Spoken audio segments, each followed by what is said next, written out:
Que alegria, né, gente? A gente celebrar Jesus sempre é bom. A gente sai daqui animado, né, desse momento, mas eu só penso nas crianças lá agora, quando a gente serve lá com eles. A gente sabe que eles chegam pilhados assim. E às vezes é bom a gente baixar a adrenalina. Ah, hoje o Romildo e a Thaís vão servir lá? Que show, que legal. Que legal. Gente, é sempre uma oportunidade de servir no Ministério Infantil. A gente sempre fala que é um valor para nós, as crianças, né? O Ministério Infantil para nós é muito importante, porque a gente não pensa que as crianças são o futuro da igreja. As crianças são a igreja. Se nós investimos em nós, não investimos neles, passa uma geração e a igreja acaba porque a gente não investiu naqueles que vão levar adiante, né, a mensagem do Senhor. E a gente quer formar uma geração, desde pequenos já, crianças que entreguem a vida toda para Jesus. Então, é muito importante. E eu fico animado de ver gente servindo lá. E feliz porque o Romildo e a Thaís vão servir hoje. Nosso tema hoje, nós seguimos, né, no livro de Marcos. Nós estamos já lá no capítulo 12, nós vamos falar hoje. O livro de Marcos tem 16 capítulos, então nós estamos bem para o final. Chegando no tempo do fim do ministério de Jesus na terra. E a gente já falou um pouco sobre isso na semana passada. Eu quero te convidar para a gente orar mais uma vez. Entregar esse tempo aqui. Para que o Espírito Santo possa trabalhar nos nossos corações. Ele tenha liberdade para ministrar a nós aquilo que a gente quer ouvir dele hoje. Vamos orar? Deus, muito obrigado pela tua presença aqui entre nós. Pela tua presença nas nossas vidas. Nós celebramos o teu nome e rendemos glória, honra, louvor ao Senhor. E Deus, a gente se sente muito alegre fazendo isso, Deus, porque o Senhor é a razão da nossa vida. Nós vivemos, Deus, todos os dias da semana já um culto ao Senhor, mas aqui viemos fazer isso juntos como família. Mas assim como uma família se reúne, Deus, nós queremos agora também ouvir a tua voz, ouvir a voz do Pai nos nossos corações, através da tua palavra, através do teu Espírito Santo, que o teu Espírito Santo esteja revelando a nós, Deus, aquilo que a tua palavra quer nos dizer. A tua palavra é viva, ela é eficaz, ela é poderosa nas nossas vidas. E nós sabemos que o teu Espírito Santo pode destacar uma parte, destacar uma frase, destacar um versículo, destacar algum ponto aqui, Deus, para cada um de nós de forma especial. E nós pedimos que Ele tenha liberdade para fazer isso aqui nesse lugar.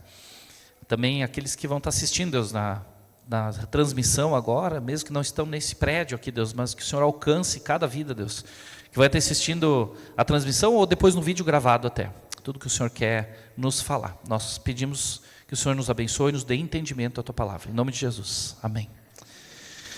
Te convido a abrir aí o teu capítulo 12 do livro de Marcos. E nós vamos andar por ele ao longo aqui dessa reflexão. Na semana passada, só para recapitular um pouco, o Mano trouxe aqui e falou sobre o capítulo 11 do livro de Marcos. No capítulo 11 do livro de Marcos, o capítulo 11 ele começa com a entrada triunfal de Jesus em Jerusalém. Não sei se tu está lembrado, mas se tu também não estava aqui, eu vou te lembrar como foi. Jesus entra em Jerusalém montado num jumentinho. Tem toda uma história envolvida nisso, mas Jesus entra ali de forma humilde, mesmo sabendo quem ele era. E o Mano falou isso, Jesus disse, quando ele mandou buscar o jumento lá, ele disse, digam que o Senhor precisa dele. Jesus sabia quem ele era, mas Jesus escolheu, obrigado Martim, Jesus escolheu ser humilde. E ele entrou em Jerusalém montado no jumento. E nos outros aspectos que tem naquele capítulo 11, algumas das coisas que nós aprendemos foram que a aparência ela pode ser enganosa. Lembram que o templo estava cheio, movimentado, muitas coisas acontecendo, mas Jesus entra lá, no dia anterior olha tudo e vai embora, e no dia seguinte ele vai lá, vira as mesas, ele exorta, ele xinga, né, aqueles que estão lá dizendo, vocês transformaram essa casa de oração em um mercado, em um covil de ladrões. Tudo que acontecia lá era vazio, apesar de estar movimentado, apesar de estar cheio de gente. Não fazia sentido, a essência tinha sido comprometida. A árvore que era vistosa, porque estava cheia de folhas verdes, Jesus vai procurar frutos e não encontra frutos. Jesus amaldiçoa a árvore e ela seca. E Jesus fala sobre isso, né? A árvore, ela era uma propaganda enganosa, o Mano disse aqui na semana passada. E a gente aprendeu isso, que a aparência muitas vezes pode ser enganosa. No capítulo de hoje, no capítulo 12, a gente quer refletir um pouco sobre o que realmente importa, então, no reino de Deus. Apesar de muitas coisas, às vezes até parecerem nobres e boas, elas não necessariamente elas importam por si mesmas. Elas não têm muitas vezes valor por si mesmas. E nós nos enganamos às vezes, achando que elas são importantes por si só. Elas podem ser importantes, mas se não for contemplada a essência, se não for dado valor àquilo que realmente importa, elas perdem totalmente o valor e a importância. Então, eu quero falar um pouco contigo sobre isso, sobre o propósito, a motivação, a razão que está por trás de tudo aquilo que nós somos ou fazemos ou deixamos de ser e fazer. A razão que está por trás, aquilo que realmente importa, e por isso que o título é O que realmente importa. O que realmente importa. Então vamos lá, capítulo 12, abre aí, vamos ler dos versículos 1 a 12 para começar, diz assim, esse texto. Então Jesus começou a lhes falar por parábolas. A quem Jesus falava aqui? Né? Jesus estava falando com os fariseus antes, e ele começa a falar com eles por parábolas. Diz assim, certo homem plantou uma vinha, colocou uma cerca ao redor dela, cavou um tanque para prensar as uvas e construiu uma torre. Depois arrendou a vinha a alguns lavradores e foi fazer uma viagem. Na época da colheita, enviou um servo aos lavradores para receber deles parte do fruto da vinha. Mas eles o agarraram e espancaram, e o mandaram embora de mãos vazias. Então enviou-lhes outro servo, e lhe bateram na cabeça e o humilharam. Enviou ainda outro, a qual mataram. Enviou muitos outros, e alguns bateram e a outros mataram. Faltava-lhes ainda um para enviar, seu filho amado. Por fim o enviou dizendo, meu filho respeitarão. Mas os lavradores disseram uns aos outros, esse é o herdeiro, venham, vamos matá-lo e a herança será nossa. Assim eles o agarraram e o mataram e o lançaram para fora da vinha. O que fará então o dono da vinha? Virá e matará aqueles lavradores e dará a vinha a outros. Vocês nunca leram essa passagem das Escrituras? A pedra que os construtores rejeitaram tornou-se a pedra angular. Isso vem do Senhor e é algo maravilhoso para nós. Então começaram a procurar um meio de prendê-lo, pois perceberam que era contra eles que ele havia contado aquela parábola. Mas tinham medo da multidão, por isso o deixaram e foram embora. Como eu disse aqui, Jesus estava falando com os fariseus. Fariseus eram um grupo religioso bem zeloso do judaísmo. Eles eram aqueles caras cri-cris. Tudo que está na lei, eles cumpriam à risca. Tudo que dizia na Torá, que é a lei de Moisés ali, nada passava em branco. E fora isso, eles tinham muitas outras regras que eles observavam e cobravam que fossem observadas. Eles eram extremamente religiosos. Nada passava. Jesus está falando com eles aqui. Jesus conta uma parábola, e para explicar um pouquinho a parábola é o seguinte, tem um dono da vinha, né? Alguém tinha um campo, plantou uma vinha e criou uma cerca, construiu uma torre e um tanque ali para prensar as uvas, que era para produzir o vinho. A torre servia para observar se vinha algum invasor, se algum animal, enfim, proteção. E a cerca, obviamente, para preservar e cuidar da vinha. E esse dono da vinha entrega essa vinha, então, para alguns lavradores cuidarem da vinha. Cuidarem da vinha, tratarem a vinha como se fosse deles. Porém, sabendo que há um dono. Há um dono. Jesus conta essa parábola explicando que, para eles ficou muito claro, várias vezes na Bíblia a gente vê essa ilustração, a vinha é Israel, o povo de Israel. A cerca, o tanque, a torre, são as condições que Deus preparou para que Israel cumprisse a sua missão no mundo. Qual era a missão de Israel no mundo? Anunciar o Messias, anunciar a salvação de Deus, preparar o caminho para Jesus surgir. E para criar aquele povo que Deus criou lá a partir de Abraão, ser um povo exclusivo, dedicado a Deus, que se destacava das outras nações, mostrando que havia um Deus verdadeiro. Um povo fiel a Deus, que amava a Deus, que apontava para Deus e esperava a libertação de Deus, não só para Israel, mas para as nações da terra. O vinho, né, aqui o exemplo do produzir o vinho associado à alegria, fartura, prosperidade, bênção de Deus, provisão de Deus. Várias vezes na Bíblia nós vamos ver vinho associado à alegria. Jesus multiplicou o vinho, né, produziu o vinho lá a partir da água nas bodas de Caná, para exemplo de alegria, né, de bênção para aquele casamento. O arrendamento aos lavradores mostra que Deus, que formou esse povo, plantou essa vinha, entrega essa vinha aos cuidados de pessoas. Pessoas vão cuidar da vinha. Quem são essas pessoas? Os líderes do povo. E os líderes começam lá desde o começo, né? Desde a formação do povo, tem gente que está à frente desse povo. Mas, por último, quem eram os líderes? Esses grupos religiosos. Os fariseus eram uns deles. Quando Jesus fala mal dos arrendatários, dos lavradores, está se referindo aos líderes religiosos. Por isso que eles ficaram bravos, quiseram matar Jesus no final. Jesus fala então que esses líderes eles deviam cuidar de Israel, zelar pelo povo, para que ela fosse uma nação verdadeiramente devotada a Deus, que adorasse a Deus, que apontasse o Deus verdadeiro. Os servos do dono da vinha, que Deus fala aqui que Jesus conta que foram enviados, foram os profetas. Ao longo do Antigo Testamento, muitos profetas vêm, chamam a atenção do povo, chamam a atenção dos líderes corruptos, dos líderes infiéis, e dizem, olha, Deus manda dizer, a palavra de Deus, né? Assim diz o Senhor, várias coisas para trazer o povo de volta para o caminho.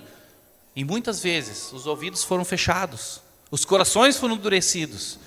E Jesus fala que os enviados foram mortos, foram espancados, foram maltratados. Os profetas foram ignorados, foram silenciados. A rebelião dos lavradores é a incredulidade, a rejeição aos profetas e depois também ao Messias, o Filho. Porque por último o dono da vinha manda o seu Filho amado. Quem é o Filho amado? Jesus. Jesus está falando algo que vai acontecer. Jesus está profetizando a respeito de si mesmo. Quando ele diz ao Filho, eles falaram, olha, o herdeiro chegou, vamos matá-lo. E a herança será nossa, e o mataram. Jesus está falando algo que ainda não aconteceu, mas viria a acontecer. Mostra esse texto, venham, vamos matá-lo, a herança será nossa, mostra também o desejo dos lavradores de se apropriarem daquilo que não é seu. Eles usam a vinha, exploram a vinha de uma forma que é desconexa do objetivo, do propósito que o dono da vinha tinha. É para o seu próprio bem. Quero que seja meu, não quero entregar nada, não quero render graças a ninguém, não quero repartir nada, é meu. Entende? Um desvio de propósito do trabalho de cuidar daquela vinha. O que o dono da vinha ia fazer? Matar aqueles lavradores maus? Entregar a vinha a outros. E aqui, Jesus está falando sobre, olha, isso aqui vai acabar. Essa exclusividade vai terminar. Jesus está falando sobre retirar esse privilégio de Israel, do povo de Israel, e entregar esse privilégio para um outro povo, a igreja, que vai sim anunciar o Messias, ser fiel a Deus, proclamar a boa nova do Evangelho. Esses são os novos lavradores. Não mais aqueles, mas os novos. Jesus fala também que a pedra que os construtores rejeitaram tornou-se a pedra angular, ele se referia a ele mesmo, a pedra principal. E os fariseus, eles entenderam muito bem o recado. Entenderam muito bem o recado. Entende que ser religioso, cuidar das coisas da religião, eles estavam cuidando da vinha, não estavam? Qual era só o sentido? Deturpado. Eles cuidavam da vinha, mas para si. Na verdade, eles exploravam a vinha. O sentido estava deturpado. A vinha tinha um dono, ele começou o trabalho, preparou a estrutura necessária, e apenas cuidar da vinha, explorar a vinha, não era o bastante. Era preciso fidelidade ao dono da vinha. O coração errado, Jesus aponta aqui que é desaprovado. Não importa se produziria frutos e os frutos poderiam virar vinho. Se o propósito era perdido, estava tudo errado. Uma coisa errada, no fundamento, estragava tudo que acontecia para frente. A motivação correta leva um trabalho responsável e frutífero e vai agradar o dono da vinha. Não basta, portanto, por si só, ser religioso, se a essência de ser fiel a Deus, amar a Deus, adorar a Deus, prestar honra a Deus, que é o dono da vinha, como Jesus está falando aqui, estava perdida. Não adianta fazer tudo certo, cuidar da vinha, podar a vinha, cuidar para que não haja invasão, cuidar para que ela não tenha erva daninha, se o propósito foi perdido, foi corrompido. O que está por trás disso importa. Então, Jesus falava aqui com os religiosos, o primeiro ponto que eu queria destacar é esse: ser religioso por si só não é o que importa. Ser religioso por si só não é o que importa.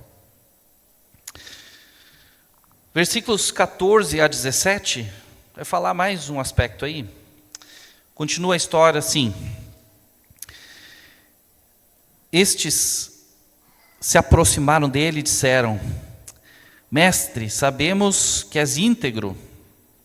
De novo, né? O grupo chegando aqui até Jesus. Mestre, sabemos que és íntegro e que não te deixas influenciar por ninguém. Porque não te prendes à aparência dos homens, mas ensinas o caminho de Deus, conforme a verdade. Olha como começou bonito assim, né? Adulando Jesus, falando: olha, a gente reconhece quem tu é, a gente reconhece que tu fala a verdade. A gente começou macio. E aí entra numa questão que é a seguinte: é certo pagar imposto a César ou não? Devemos pagar ou não? Mas Jesus, percebendo a hipocrisia deles, Jesus não olha só o discurso, Jesus vai no coração. Jesus, percebendo a hipocrisia deles, perguntou: por que vocês estão me pondo à prova? Tragam-me um denário, que era uma moeda, para que eu a veja. Eles trouxeram a moeda. E ele lhes perguntou: de quem é essa imagem e essa inscrição? De César, responderam eles. Então Jesus lhes disse: deem a César o que é de César, e a Deus o que é de Deus. E ficaram admirados com ele. Os fariseus aqui, eles não se contentaram com a primeira parte, e eles quiseram complicar Jesus, colocando ele numa situação difícil. Pensa só, o povo está junto ali. Se Jesus diz, sim, tem que pagar o imposto, defende o pagamento de impostos, o povo ia ficar revoltado talvez com Jesus, porque eles eram oprimidos pelos romanos. Os romanos, de fato, os impostos eram altos e pesados e, de uma certa forma, extorquiam os judeus. E eles estavam cansados da opressão romana. Tanto é que a expectativa de um libertador, de um Messias, era um Messias que os salvasse do domínio romano. Então Jesus poderia ficar em maus lençóis, dizendo: sim, é preciso pagar o imposto a César. Porém, por outro lado, se Jesus dissesse: não, não é lícito pagar, é errado pagar o imposto a César, não deve pagar não, Jesus estaria mal com Roma. E Jesus provavelmente seria denunciado pelos fariseus, dizendo: olha, ele está falando contra Roma. E ele seria preso e morto antes do tempo.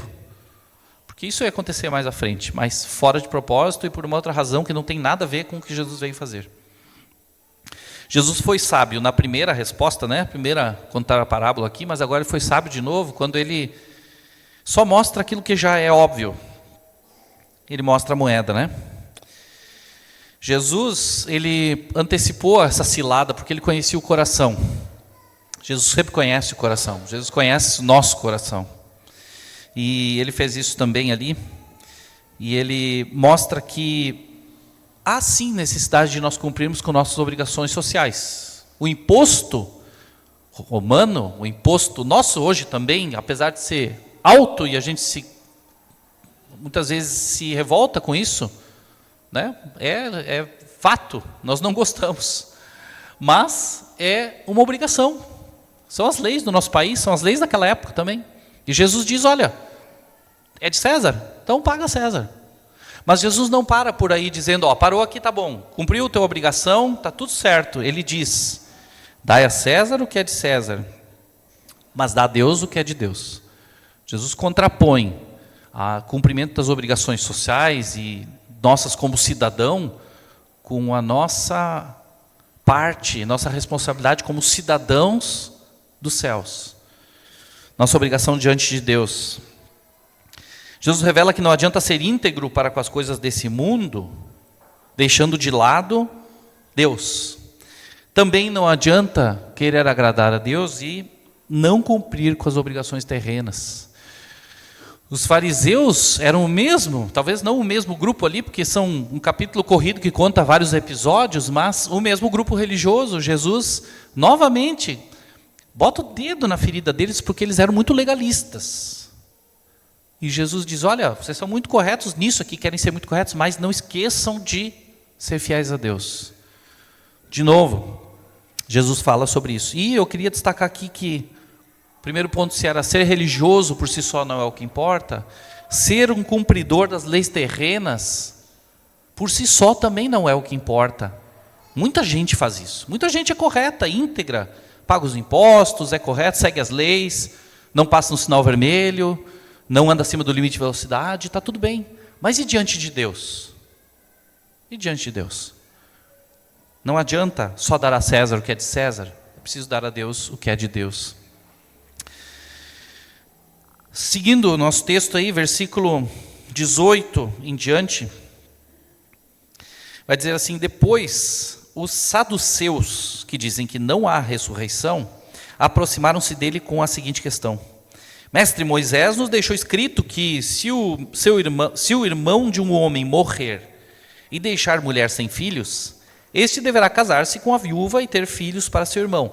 Isso aqui está no contexto da lei de Moisés, que era o seguinte, tinha mesmo isso, porque havia uma ideia de que o povo se multiplicasse, certo? Havia as tribos de Israel ali, e havia essa ideia de que, poxa, é preciso ter descendência. Então tinha uma lei que previa isso, olha, a viúva morreu, não teve filhos, o irmão se casa com ela e tenha filhos. E aí eles criam um caso hipotético aqui, que não tem a ver com cumprir a lei ou não, tem a ver com querer enredar Jesus numa questão teológica. A ideia, acompanha e diz assim, havia 7 irmãos. O primeiro casou-se e morreu sem deixar filhos. O segundo casou-se com a viúva, mas também morreu sem deixar filhos. O mesmo aconteceu com o terceiro. E, assim por diante, nenhum dos 7 deixou filhos. Finalmente morreu também a mulher. Um caso hipotético bem trágico, né? Bem trágico. Mas, agora vem a questão que eles levantam. Na ressurreição, de quem ela será esposa, visto que os 7 homens foram casados com ela? Jesus respondeu, vocês estão enganados, pois não conhecem as Escrituras e nem o poder de Deus.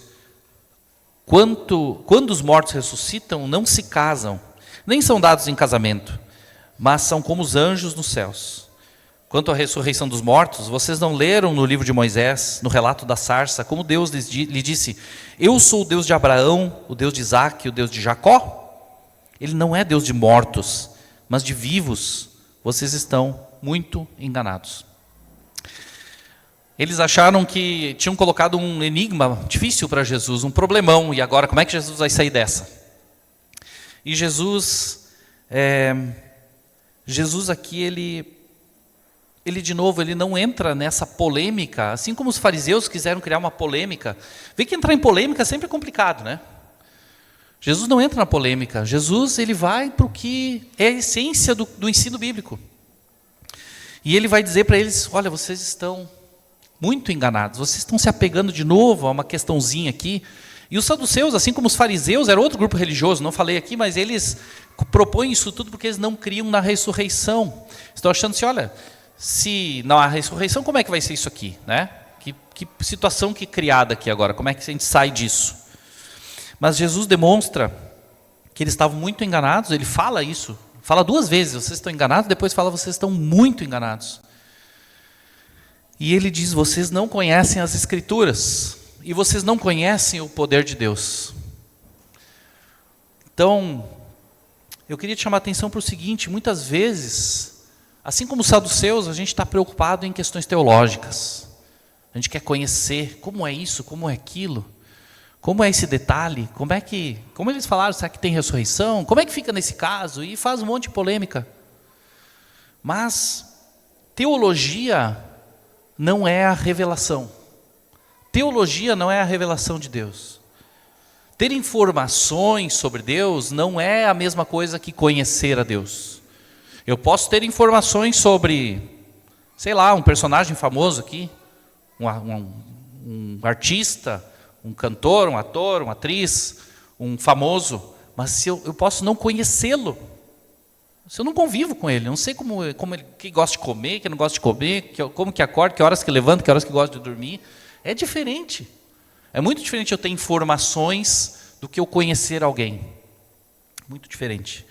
A revelação de quem Deus é se dá pelo Espírito Santo, quando nós lemos a palavra, meditamos na palavra de Deus.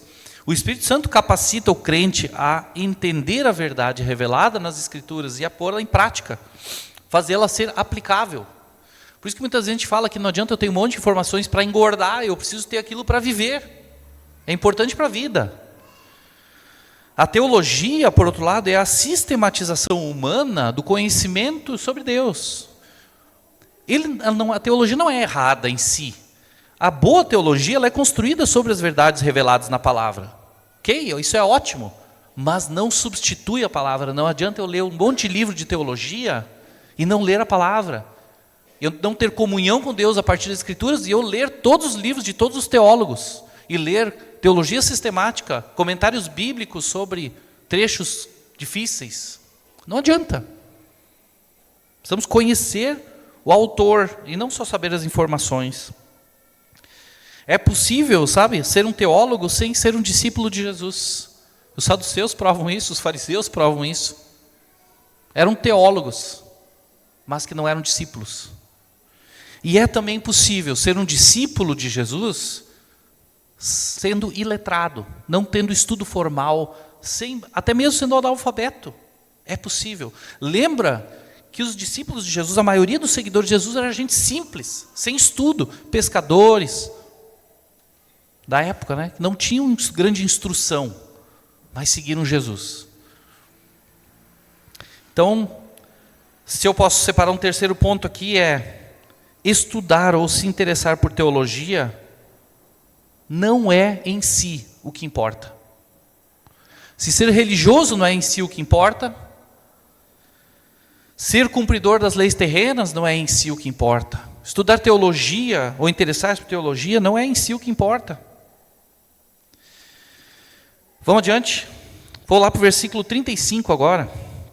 Diz assim: ensinando no templo, Jesus perguntou: como os mestres da lei dizem que o Cristo é filho de Davi? O próprio Davi, falando pelo Espírito, disse: o Senhor disse ao meu Senhor: senta-te à minha direita, até que eu ponha os teus inimigos debaixo dos teus pés. O próprio Davi o chama Senhor. Como pode então ele ser filho? Ele ser seu filho? E a grande multidão o ouvia com prazer. Ao ensinar, Jesus dizia: cuidado com os mestres da lei, eles fazem questão de andar com roupas especiais, de receber saudações nas praças e de ocupar os lugares mais importantes nas sinagogas e os lugares de honra nos banquetes. Eles devoram as casas das viúvas e, para disfarçar, fazem longas orações. Esses receberão condenação mais severa. Jesus começa falando sobre o Cristo. Quem é o Cristo? Ele mesmo. Mas ele está falando o que a Bíblia diz ali, a Escritura diz, que o Cristo, né, o Messias, e aí ele fala,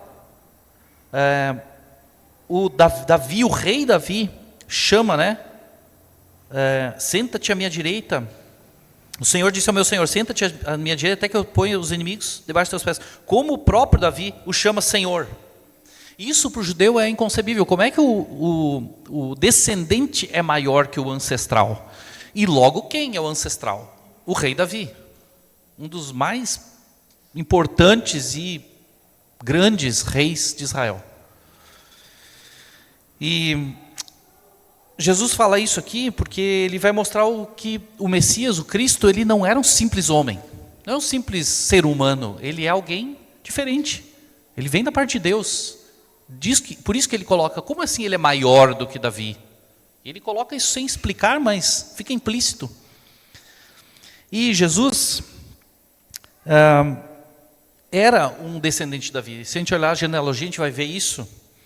Mas aqui Jesus não está preocupado com comparações. Jesus, a gente viu no capítulo 11, eu falei antes que Jesus entrou em Jerusalém, foi aclamado como né? O pessoal gritando, Hosana, salve, né? Jesus entrando ali, aclamado como um rei, como um libertador, mas vem num jumento. Jesus não está preocupado com comparações com Davi ou com quem quer que seja. Jesus sabia quem ele era, mas em comparação, Jesus coloca aqui a figura dos mestres da lei. Ele coloca, eles sim, se importam muito com as aparências. Eles não eram confiáveis. Diz aqui que eles gostavam de receber honra, andar com roupas especiais, receber saudações nas praças, sentar em lugares importantes dos banquetes. Então eles primavam pela sua aparência. Eles se importavam com isso, com a reputação, com o que os outros acham deles. Diferente de Jesus. Mas Jesus diz, eles não são confiáveis. Eles devoram as casas das viúvas e para disfarçar, eles fazem orações e tudo mais. Eles eram dissimulados. Eles disfarçavam as ações más deles com aparente santidade e devoção. Outro ponto que é para a gente pensar nesse texto aqui é cuidar da aparência ou da reputação não é o mais importante. Não é o mais importante. Ser religioso não é o mais importante. Cumprir com as obrigações terrenas não é o mais importante. Estudar teologia não é o mais importante. Cuidar da aparência não é o mais importante. Mas eles, os líderes religiosos, novamente, né, foram aquele grupo atacado por Jesus, dizendo que eles sim se preocupam. Sejam assim, não façam isso. Não priorizem a aparência. Não está dizendo que não é importante a gente cuidar disso, sim, mas não é o mais importante. E versículo 41 ao 44, mais um aspecto. Jesus está ali no lugar onde eles colocam as ofertas, no gasofilácio, alguns textos vão falar essa palavra. E Jesus está ali sentado, nesse lugar, e diz assim, Jesus sentou-se em frente do lugar onde eram colocadas as contribuições, e observava a multidão colocando dinheiro nas caixas de ofertas. Muitos ricos lançavam ali grandes quantias. Então uma viúva pobre chegou-se e colocou 2 pequeninas moedas de cobre, de muito pouco valor. Chamando a si os seus discípulos, Jesus declarou, afirmo-lhes que esta viúva pobre colocou na caixa de ofertas mais do que todos os outros. Todos deram do que lhes sobrava, mas ela, da sua pobreza, deu tudo o que possuía para viver. Interessante, né? Todos os ricos iam ali, botavam, talvez fosse hoje, né? Hoje é difícil até a gente ter dinheiro em papel ou moeda, né? Talvez cartão, ninguém nem vê o valor que passa, né? Ou Pix. Mas ali era dinheiro, talvez um bolo de dinheiro, né? Coloca, nem passa ali na urna, não cabe, enfia uma por uma para todo mundo ver quanto está colocando. Diz, puxa, né? Que gente, está dando muito dinheiro aqui na contribuição do templo e tal. Mas vem uma viúva que talvez ela até se envergonhasse, ela coloca 2 pequenas moedas. E Jesus, ele não destaca a contribuição dos ricos. Percebe isso? Jesus destaca a contribuição de uma viúva pobre, com 2 pequenas moedas. O texto diz que são 2, só 2. Pequenas moedas, né? De muito pouco valor. E é muito forte isso, né? 2 pequeninas moedas de cobre de muito pouco valor. Quer dizer, já parece pouco porque são 2 pequenas moedas, e ainda de muito pouco valor. Quer dizer, é bem pouco. Porém, Jesus exalta essa contribuição. Jesus exalta esse coração. Porque ele diz, olha, vocês estão vendo? Ela sim, ela deu mais do que todo mundo. Por quê? Porque ela deu, todos dão do que sobra, mas ela deu tudo que tinha. Ele enfatiza não o valor da moeda, porque isso não importava para ele, mas a grandeza da entrega. A grandeza da entrega, tudo o que ela tinha. Nosso dinheiro, sabe que nosso dinheiro, nossas contribuições não impressionam Jesus. Jesus, Deus, é o dono da prata, do ouro, de todas as coisas. Ele não precisa do nosso dinheiro. Concordam? Jesus, Deus, não precisa do nosso dinheiro. Mas Ele está interessado e está atento ao nosso coração. O que nós entregamos é muito menos importante do que aquilo que nós não estamos dispostos a entregar. Vou repetir. Aquilo que nós entregamos é muito menos importante do que aquilo que não estamos dispostos a entregar. Aqui, hoje a gente nem teve isso, mas aqui na celebração muitas vezes a gente tem uma oportunidade para ofertar, para contribuir. Dízimos, ofertas, né? Generosidade, a gente ensina isso como um valor, porque a Bíblia nos fala sobre isso. O valor de nós entregarmos não tem a ver com dinheiro só. Mas quem não entrega tempo, energia, vida, esforço, também não entrega dinheiro. Porém, é muito mais fácil a gente às vezes ver que a última parte da gente converter da nossa vida é o bolso. E é fato que nós precisamos manter uma estrutura. Esse prédio não funciona sem energia elétrica, sem pagar o aluguel, a manutenção do prédio, né? Os custos da operação da igreja, isso acontece. Combustível, tudo isso é necessário e precisa ser mantido. Mas é verdade que a igreja funciona, a vida de Deus, o reino de Deus prospera sem recursos. Porque isso não interessa para Deus. Deus é o dono, Deus levanta os recursos, Ele provê. Ele provê o que nós precisamos para a nossa casa, é ou não é? E Ele provê o que a igreja precisa também. Ele é dono dos recursos. Mas Deus nos dá a oportunidade de contribuir. Deus nos faz ofertar tempo, talento, recursos financeiros. Quando a gente acolhe pessoas na nossa casa, na célula, a gente está compartilhando tempo, está repartindo o espaço, está dividindo experiências. É muito bom. Quando a gente está aqui, a gente está fazendo isso também. Mas quando a gente entrega recursos, também é uma forma da gente servir a Deus, da gente ofertar.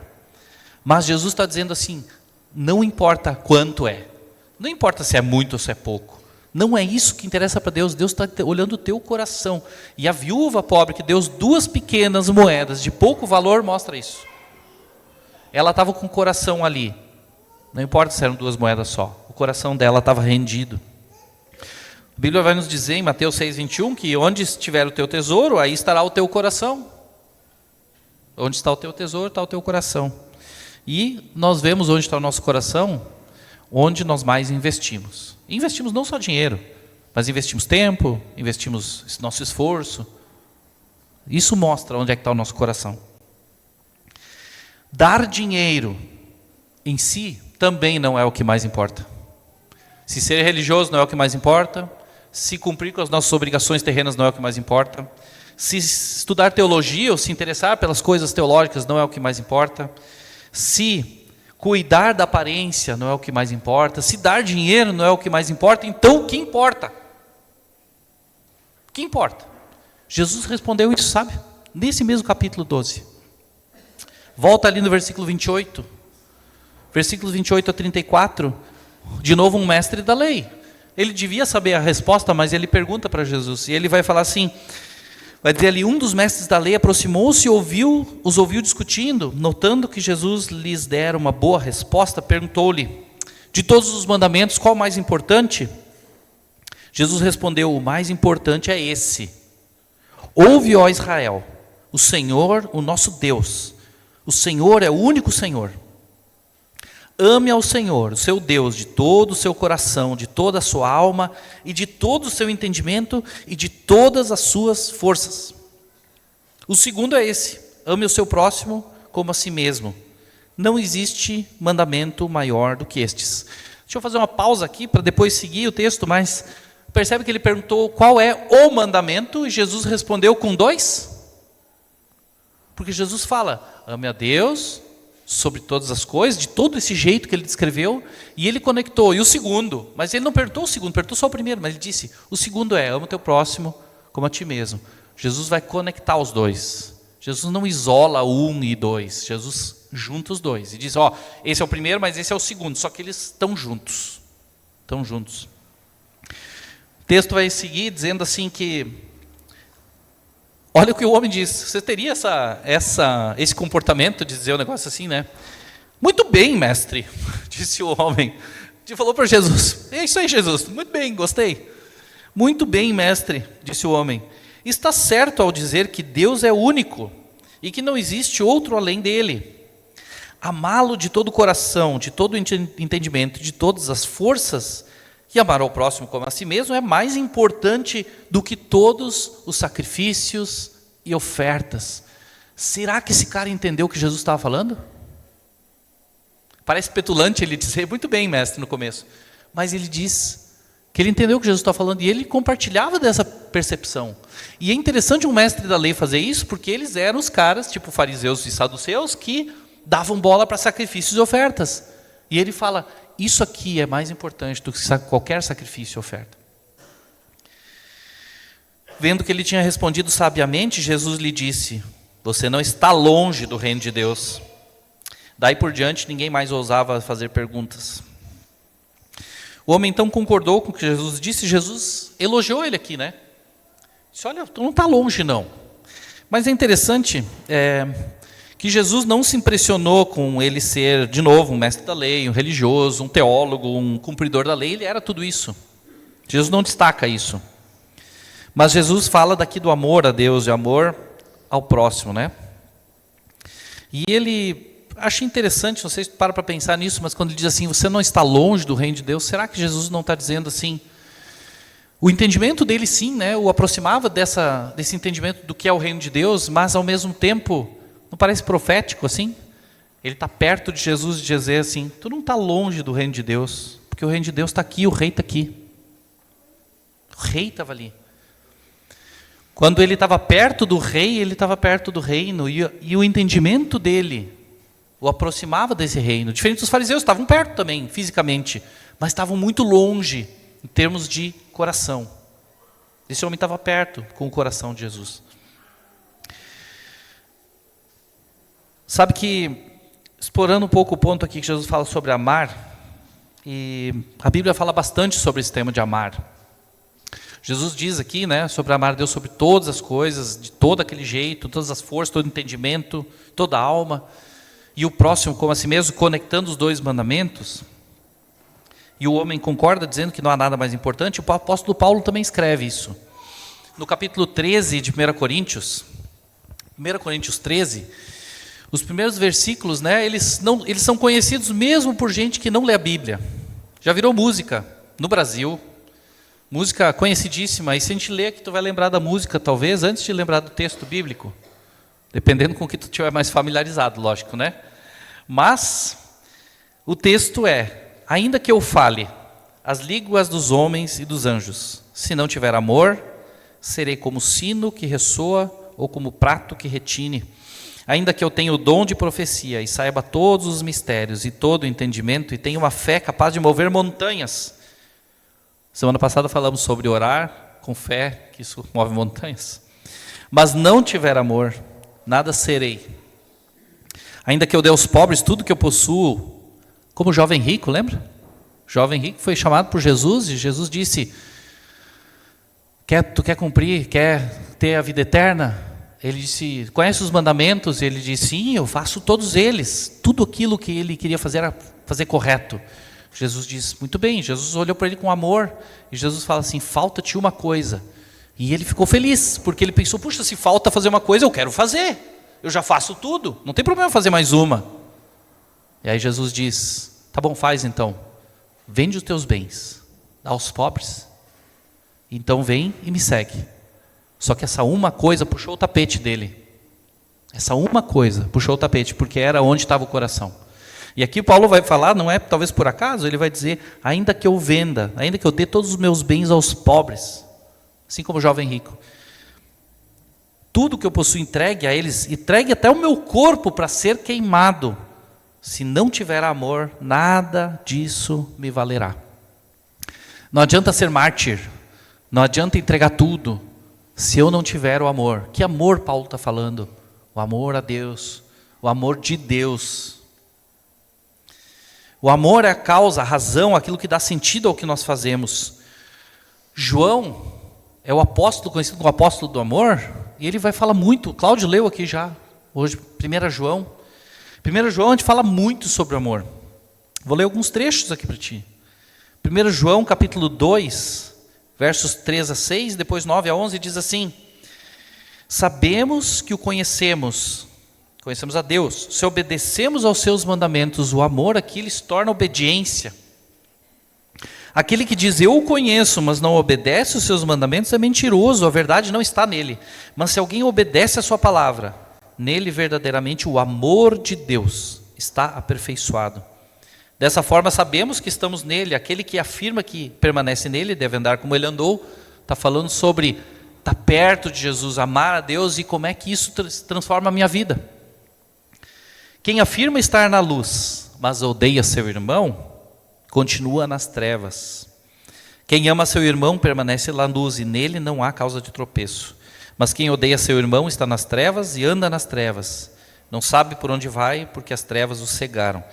1 João 3, 17 e 18 diz também, se alguém tiver recursos materiais e ver seu irmão em necessidade, não se compadecer dele, como pode permanecer nele o amor de Deus? Olha como João vai falar isso que Jesus falou. O amor de Deus, o amor a Deus, ele se traduz no amor para o meu irmão. E ele vai além, ele diz, filhinhos, não amemos de palavra, nem de boca, mas em ação e em verdade. É de forma prática. No capítulo 4 de 1 João, versículos 7 e 8, ele diz assim, amados, amemos uns aos outros, pois o amor procede de Deus. Aquele que ama é nascido de Deus e conhece a Deus. Quem não ama não conhece a Deus, porque Deus é amor. Versículo 11 agora. Amados, visto que Deus assim nos amou, nós também devemos amar uns aos outros, porque Deus nos amou. Versículo 19 diz isso, nós amamos porque Ele nos amou primeiro. Versículo 20, se alguém afirmar, eu amo a Deus, mas odiar o seu irmão, é mentiroso. Pois quem não ama seu irmão, a quem vê, não pode amar a Deus a quem não vê. João, às 21 ainda fala, e ele nos deu esse mandamento, quem ama a Deus, ame também o seu irmão. João nos chama aqui a atenção de que amar a Deus implica obedecer os seus mandamentos. Vê que os fariseus, os saduceus, eles tentavam obedecer aos mandamentos sem amar a Deus. Mas João vai nos falar aqui que amar a Deus significa obedecer a Deus, cumprir o que Ele diz, agradá-lo, viver para Ele. É impossível amar a Deus também e odiar o seu irmão. Por isso Jesus conecta as duas coisas. Jesus junta os dois mandamentos que diz assim, ama a Deus. Aí diz, eu amo a Deus. Tá, e o teu irmão? Não, meu irmão não. Então é inviável. Como é que tu não ama o teu irmão, vai amar a Deus? Tu vê o teu irmão, tu convive com ele. É muito fácil abstrair e dizer, eu amo a Deus. Mas na prática, vive de briga, de encrenca com o irmão. Sabe quando a gente celebra a ceia aqui? A Bíblia vai falar, e Paulo escreve isso, né? Quando a gente está tendo aquele momento de comunhão, aquele momento de comunhão, um momento de comunhão nosso com Deus, porque é a ilustração da nossa união com Cristo, mas também é uma ilustração da nossa união uns com os outros. E aí Paulo vai dizer, olha, se tu tem alguma coisa com teu irmão, deixa isso aí e vai resolver com ele, porque antes de ter comunhão com Deus, tu precisa ter comunhão com teu irmão. E aí vai fazer sentido tu dizer, Deus, eu te amo. E vai fazer sentido tu fazer coisas para Deus, senão não vai fazer sentido. Ver que tudo aquilo que a gente falou antes, ser religioso, estudar teologia, cuidar da aparência, cumprir com as nossas obrigações nesse mundo, nada é errado em si também, está tudo certo. Só que sem o amor a Deus, sem a essência, sem o propósito, sem a razão por trás que movimenta isso, é vazio, é sem sentido, é ilusório, é farisaico, é hipócrita. Está faltando algo, está faltando aquele detalhe lá, vende tudo que tu tem e dá aos pobres. Faltando o detalhe do jovem rico. E eu quero ver se tu me ama mesmo. Se não tiver nada disso, tu me ama?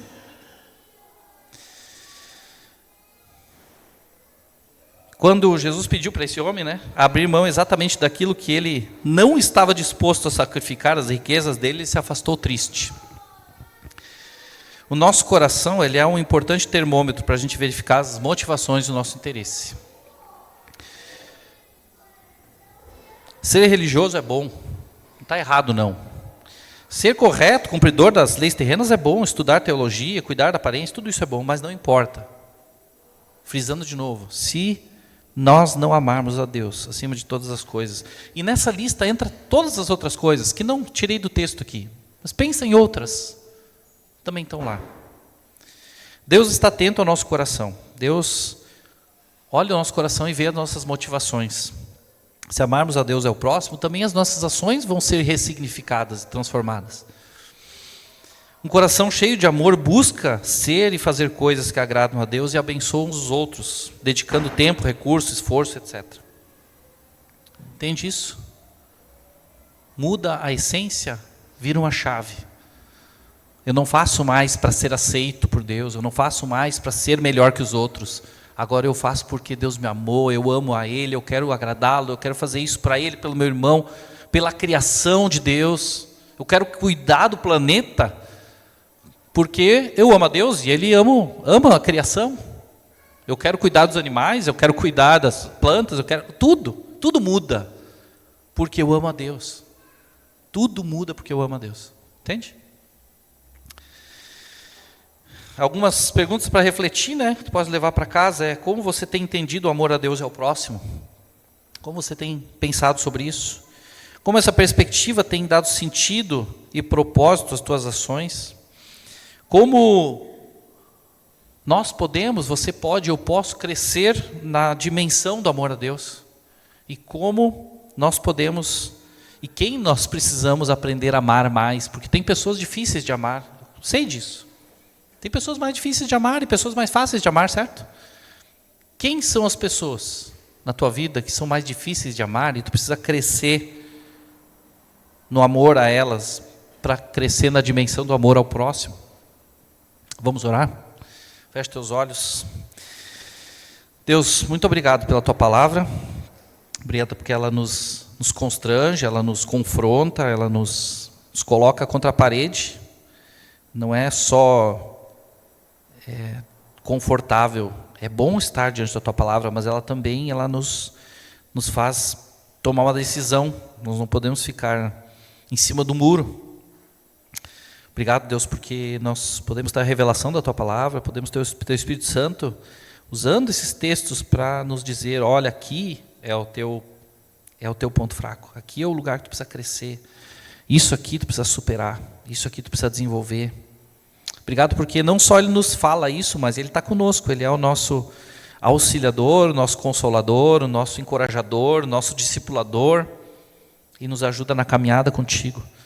Obrigado também, Deus, porque nós não estamos sozinhos nessa caminhada, temos irmãos ao nosso redor, que são aqueles que nós devemos amar, como nós aprendemos hoje, mas são aqueles também que nos fazem aprender a amar, e nos ajudam na caminhada do discipulado. Obrigado, Deus, porque essa caminhada contigo, de ser um discípulo do Senhor, ela é cheia de companheiros de caminhada. E nós podemos andar juntos nessa direção. Nos ajuda, Deus, a crescermos no amor ao Senhor, no amor ao próximo, para que as coisas que nós queremos ser e fazer, elas façam sentido. Que a gente faça isso a partir dessa iluminação da Tua Palavra, da revelação do Senhor, de que, antes de tudo, precisamos colocar o Senhor no centro. E transbordar o amor que nós recebemos de Ti, porque a Tua Palavra diz que nós amamos porque o Senhor nos amou primeiro, derramar nos nossos irmãos, no nosso próximo. Não só nos irmãos aqui da igreja, mas no nosso próximo, nosso vizinho, nosso colega de trabalho, aquela pessoa que está perto da gente. Que o Senhor nos dê graça, Deus, nesse sentido, e que possamos crescer nessa dimensão, Deus. Sabemos que, como lemos na primeira parábola ali, Deus, o Senhor deu um encargo para a igreja, de ser fiel ao Senhor e de proclamar, Deus, as boas novas ao mundo e de compartilhar isso que é uma bênção. É algo, Deus, que os judeus receberam ali no começo, mas hoje nós temos esse encargo de compartilhar, Deus, a Tua salvação, o que o Senhor fez por nós. E nós queremos fazer isso com palavras e sem palavras, com atitudes que demonstrem, Deus, que nós já andamos nessa direção. Não para ser melhor, mas para apontar o caminho para outros, Deus, também. Usa as nossas vidas e faz que nós possamos crescer, Deus, nessas áreas em que o Senhor tem nos desafiado. Pedimos a Tua bênção nessa semana, em cada momento, Deus, que vamos viver esse desafio. Que o Senhor nos ajude a lembrar, Deus, de tudo que o Senhor tem nos ensinado. Em nome de Jesus. Amém. Amém.